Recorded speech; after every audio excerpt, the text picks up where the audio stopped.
Charles Davis here in studio. Charles, you're a jack of all trades. What do you think of this?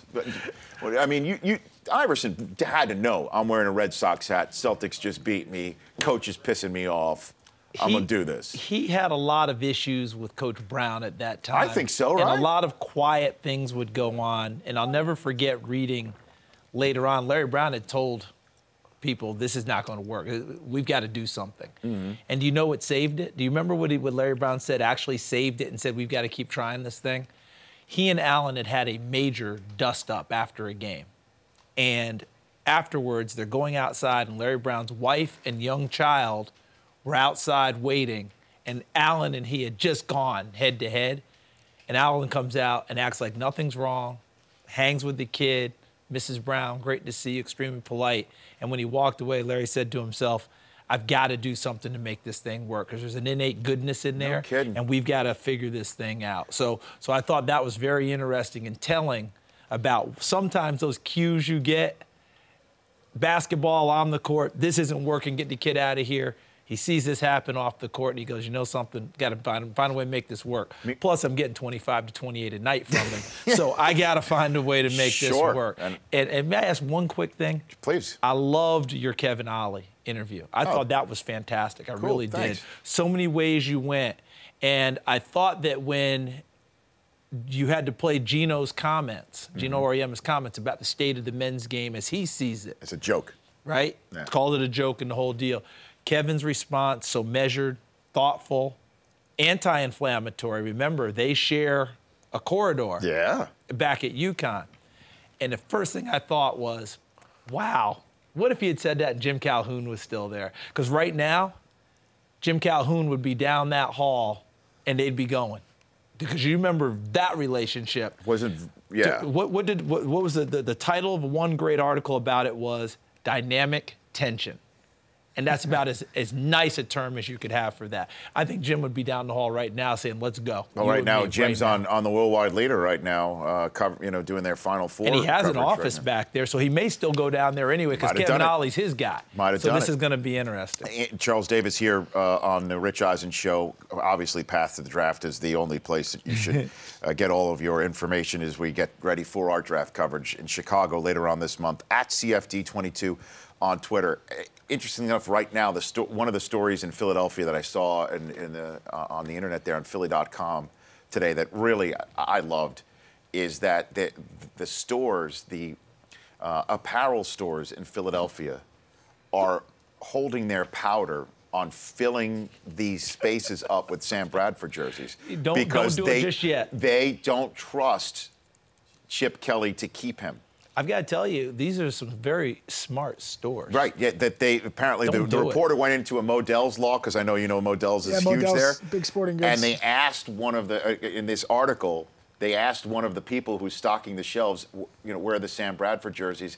And the person who stocked the shelves said, why do you want to know? Now, normally... Need to know basis. Right. Normally, when you go into an apparel store and say, where can I find the quarterback jerseys? They're like, well, they're right over here. They're right over here. What size do you require? We'll order it for you. And the thing is just... Nothing. It is what it is. This guy is going to be their quarterback. This is not a chip to move. They can't go get Mariota with him. They can't go from 20 to 2 without... mortgaging the entire future. It's got to be a lot more to go from 20 to 2. We've already seen the numbers put out there. The Rams and the Redskins set this market. They set the precedent for with a Heisman Trophy winning quarterback years ago. Yes, we already know what that number is. So where does Mariota go as you're currently sitting here on the first Friday of April? Charles? I put him 10th in my last mock draft. Still? Yeah, to St. Louis. You still think he's I put the case there. I'm still struggling with the idea of Ken Wisenhunt at Tennessee saying, I want to go in that direction. Ken's model that we saw, remember he tried it with Matt Leinart. Kurt Warner was the rescue. I think it's more likely that they make a move with San Diego and Phillip Rivers than they would with going ahead and getting Marcus Mariota. Now what? So you flip the number 2 overall to San Diego for Phil Rivers? That would be the move. Wouldn't that be a high price for Phillip Rivers? A high price for Phillip Rivers, but that's a comfort zone for Wiz.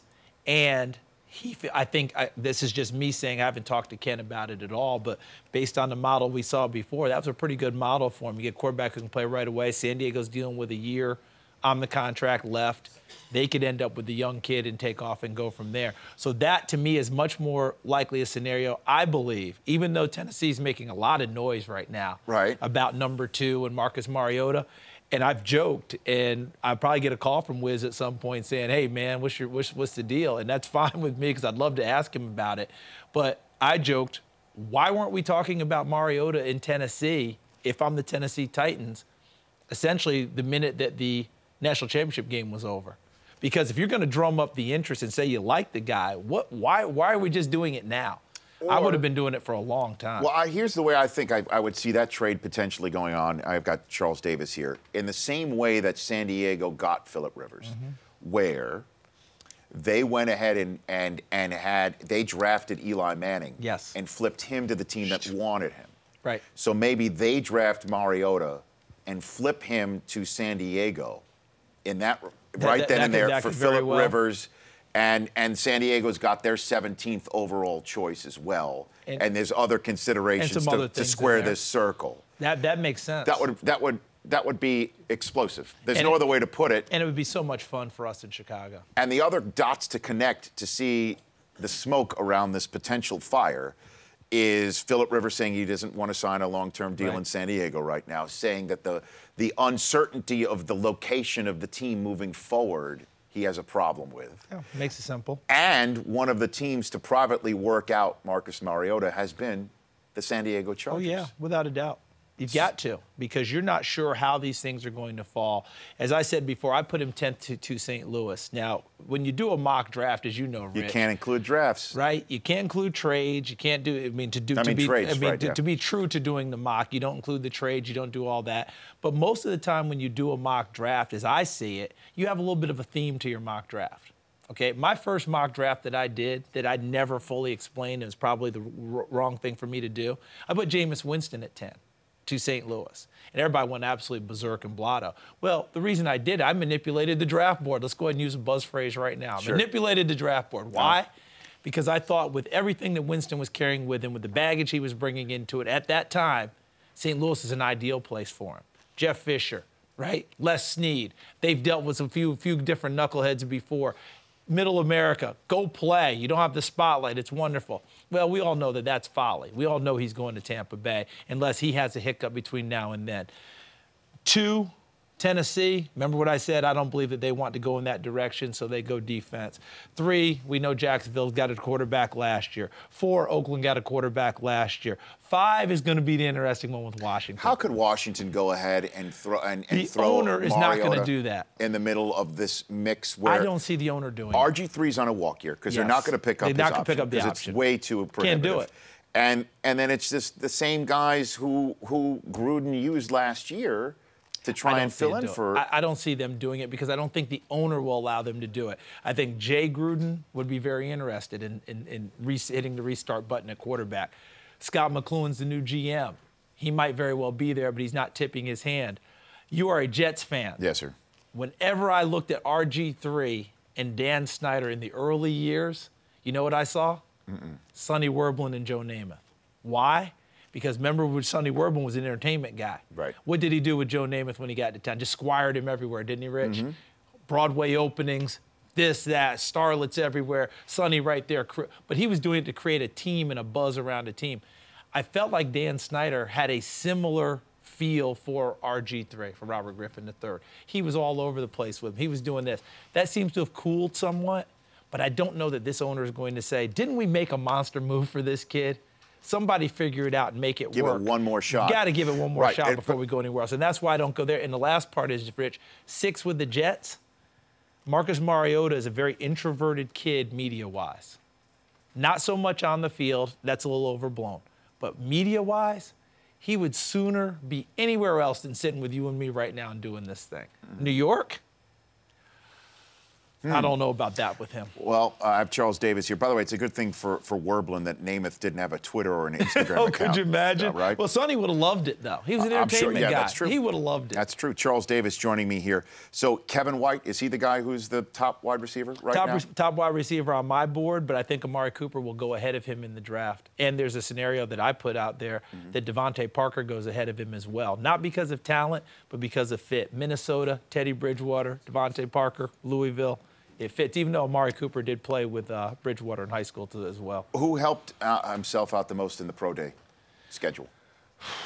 Vic Beasley from Clemson has done a fantastic job. Well, I mean, Combine and Pro Day. Yeah. Combine and Pro Day, he's been fantastic. Brashad Perryman from UCF running the 4.25 is, I think, firmly put him in the first round now. We had him borderline there before.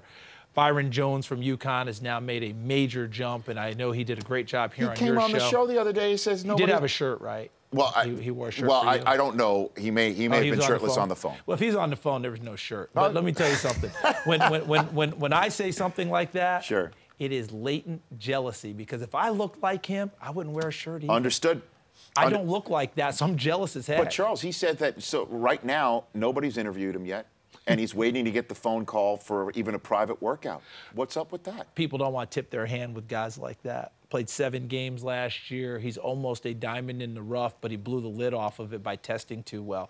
People liked him, but didn't want to let people know. And how many times have we been through this before? Jay Cutler got drafted by Denver Broncos. Never looked at him once. Never even had a conversation, right? I think Howie Long told me that Oakland, when they drafted him, really no contact on the whole thing. So he should take heart in that. He should take heart in this, because people, in a lot of ways, don't want to tip off things. Interesting. We had, what's his name, the corner from Washington. Now they're going to swing him back to safety during the combine coverage. Shaq? No. With Washington, who's been playing. D'Angelo Hall. D'Angelo. Oh, I thought you were talking about. I'm sorry, D'Angelo Hall. And you remember Huskies. He went what, 6th in the draft, somewhere in that neighborhood when he went, guys. I mean, he was way up there. He said the team that drafted him was the only team that never worked him out. So these things just drive you crazy. I don't know how these kids do it. This is almost AFL, NFL, hiding kids, doing all that. There's still some intrigue. It starts the minute they're done with their college season, and their rookie season ends when their pro season ends. It's all year, these kids. I think you bring up a great point about that, because people always talk about the rookie wall, but we always talk about it in terms of playing. We always say the same things, don't we? We always talk about 16 games and this, that, and everything. I think you've nailed something, and I'm glad you illuminated it. It's a long time mentally, because they're under the fire, as you said, from the time their last game's over to all the testing, all this, the uncertainty about where you're going, finally getting drafted, ushered into a new city, OTAs, mini camps. I think you're onto something big right there. That's where the rookie wall kicks in. And I can't believe you were able to conduct yourself in the manner you conducted yourself, Charles, without me swiping a broom in your face. Don't get the tennis rackets, the whole thing. I mean, one thing about all that, with George Whitfield, because what's happened is George brought some innovation to these pro days. And he's doing things that we've not seen much before. So I would agree. So you have that group of old school guys that, similar to baseball pitchers when they used to tell the guys go start running, Johnny Sain and those guys would say, I don't run the ball across the plate, Skip. I throw it. So we're good here. So we have that group of people. Right. But we also have a group of people who are competing for what? That quarterback market. But some people, and Charles, they want to get these kids, and they want to get them. So guess what? Let's go get George and this, that, and everything. Now, I'm on the camp of some of it's overblown and overdone, but I also remember when you and I were kids, when Lou Alcindor was playing at Power Memorial and going to UCLA. Sure. How did you prepare to play against Lou Alcindor in practice? A coach would hold up a broom and say, this is what you're trying to shoot over, gentlemen. So it's not like it's out of line or out of whack, but it seems like each pro day has become, can you top this? Well, helmets and shoulder pads, and all that stuff, and music. Gear, all this. Stand up and throw the ball is what we want. Well, Charles, I think what we should do from now on to the next level, as you know, throw the tennis balls at me too. As you know, I love the football on a stick from the combine. Yeah. And now we've seen a guy throw a football and have a broom, which is a stick, waved at him. What we should do is have a pro day, a kid throw the football on a stick like a javelin.